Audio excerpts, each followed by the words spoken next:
Supongamos que tomamos una sustancia en la naturaleza y la dividimos cada vez en partes más pequeñas.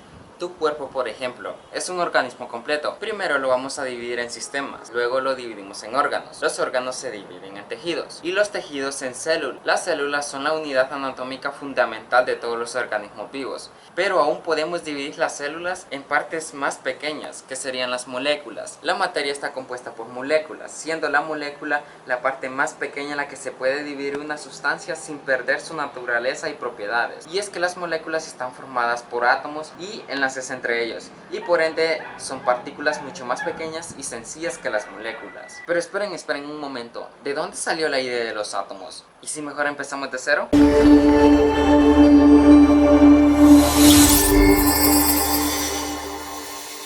Siglos antes de Cristo, los filósofos griegos se preguntaban si la materia podía ser dividida indefinidamente o si llegaría a un punto que tales partículas fueran indivisibles. Es así como Demócrito formula la teoría de que la materia se compone de partículas indivisibles, a las que les llamó átomos, aunque al parecer fue Leucipo su maestro el padre de esta idea. Según ellos, estos átomos tendrían diferentes formas y tamaños, lo que produciría las diferencias entre los objetos. Aunque esta idea no tuvo relevancia solo porque no era de Platón o Aristóteles, dos grandes filósofos de la antigüedad, quedando abandonada por unos 2000 años, a cambio de esta surgió otra idea, la de los cuatro elementos. Agua, fuego, tierra y aire sería la composición del universo hasta hace unos 2 siglos. Pero ¿qué pasó con la idea atomista de Demócrito y Leucipo? ¿Acaso se murió? Pues no precisamente. Aunque la idea parecía absurda para unos, aún así hubo algunos filósofos en los que se caló su filosofía, por lo que Epicuro, 100 años después de la muerte de Demócrito, fundó en Atenas la escuela atomista. Se volvió contra el platonismo y estableció su propia escuela conocida como el Jardín, en Atenas, donde permitió la entrada de mujeres, prostitutas y esclavos. Los aspectos más destacados de su doctrina son el hedoísmo racional, o sea, la búsqueda del placer, y el atomismo, algo que defendió toda su vida. En 1417 se descubrió una copia de La naturaleza de las cosas de Lucrecio. Lucrecio fue un poeta y filósofo romano, autor del único texto que se conozca, el poema didáctico, sobre la naturaleza de las cosas, que defiende la filosofía de Epicuro y la física atomista de Demócrito y Leucipo. En el siglo XVII, el sacerdote y erudito católico francés Pierre Gassendi trató de desalojar el aristotelismo de su posición del dogma más alto al presentar el epicureísmo como una alternativa mejor y más racional. En 1647 Gassendi publicó su libro La vida y moral de Epicurus, una defensa apasionada del epicureísmo. Gassendi modificó las enseñanzas de Epicuro para hacerlas aceptables para una audiencia cristiana. Por ejemplo, argumentó que los átomos no eran eternos, increados e infinitos, sino que sostenía que un número muy grande pero finito de átomos fueron creados por Dios en la creación, una idea que volvió a renacer para jamás ser olvidada. En esta época existía una disciplina arcaica que utilizaba la superstición y la magia para hacer experimentos en busca del elixir de la vida eterna llamada alquimia, una doctrina original en la antigüedad oriental y practicada en la Edad Media, cuyo fin era el conocimiento de los componentes constitutivos del universo y la transmutación de los metales para convertirlos en oro. Robert Boyle publicó en 1661 su obra El químico escéptico como el primer químico moderno. De hecho, fue él quien suprimió la primera sílaba del término alquimia. En su obra se desecha la teoría de los cuatro elementos.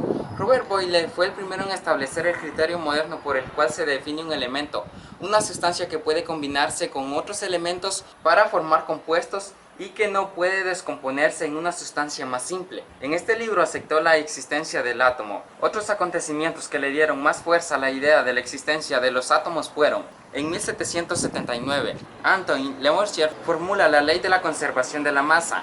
En una reacción química, la suma de la masa de los reactivos es igual a la suma de la masa de los productos. Años después le sugiere a Dalton la idea de que la materia era indestructible. En 1799, el químico francés Joseph-Louis Proust anuncia la ley de las proporciones definidas. Afirma que en un compuesto los elementos que la conforman se combinan en proporciones de masa definidas y características del compuesto. Dalton estudió y amplió el trabajo de Proust para desarrollar la ley de las proporciones múltiples. El primer modelo atómico con bases científicas nació en el seno de la química, propuesta por John Dalton en los postulados atómicos. Sostenía que todo estaba hecho de átomos indivisibles e indestructibles. Incluso mediante reacciones químicas, los elementos conocidos dependían de sus átomos, que poseían la misma carga e idénticas propiedades, pero un peso atómico relativo diferente.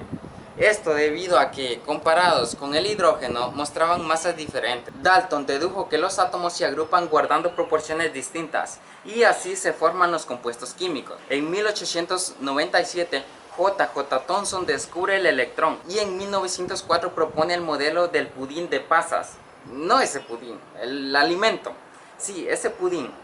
Bueno, esta metáfora la utilizó para describir el modelo atómico, que consistía en una esfera de carga positiva y distintos electrones de carga negativa incrustados en ella, como las pasas en el pudín. Ernest Rutherford realizó una serie de experimentos en 1911 a partir de láminas de oro y otros elementos, gracias a los cuales determinó la existencia del núcleo atómico, la carga positiva en la cual se halla el mayor porcentaje de su masa. Los electrones, en cambio, giraban libres en torno a dicho núcleo o centro. Sin embargo, el modelo de Rutherford presentaba errores, por lo que en 1913 el físico Niels Bohr presenta un modelo atómico con el que da inicio en el mundo de la física a los postulados cuánticos, por lo que se considera una transición entre la mecánica clásica y la mecánica cuántica. El físico danés Niels Bohr lo propuso para explicar cómo podían los electrones tener órbitas estables rodeando el núcleo, y otros pormenores de los que el modelo previo no lograba dar cuenta.